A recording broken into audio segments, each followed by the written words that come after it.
C'est pas facile de dire, d'avoir envie de dire. Il y a des choses qu'on voudrait laisser dans l'ombre, même les voir disparaître complètement dans les ombres de l'automne ou de l'hiver. Mon chien, mon chat, les oiseaux qui passent connaissent beaucoup de mes secrets. Et c'est cool. Ils n'ont pas Facebook, ils ne tweetent rien. Mes secrets restent dans le mouvement des nuages et des couleurs du ciel. J'aime regarder le ciel.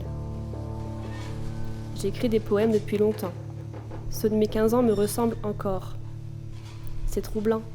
Leurs larmes ne sont pas sèches.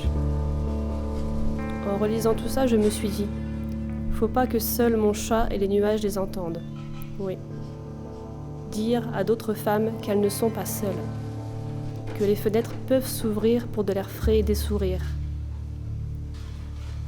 Pendant 5 ans, je me suis étouffée dans des bleus qui n'étaient pas ceux de l'horizon. Mon corps, ma vie, n'était plus rien, juste une douleur. Plus de couleurs, plus de famille, plus rien.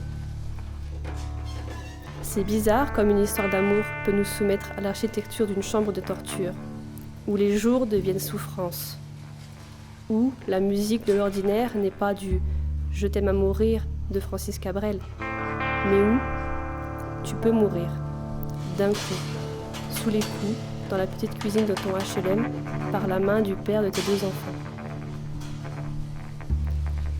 Que vont faire nos enfants de ces cris, de nos cris? Quelle musique ils vont pouvoir jouer après ça? Un jour, j'ai enfin vu que la mort m'attendait derrière un repli pourri du Balaton bon marché du salon. Un rayon de soleil timide, dans un petit nuage oublié, ont sorti du grenier mes capacités de rébellion. Je me suis réveillée. Mes rêves d'enfance m'ont donné de la force.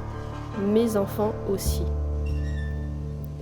Je voulais retrouver cette liberté qui permet de raconter les nuances infinies des bleus de l'horizon. Je suis partie. On peut partir. Il faut partir.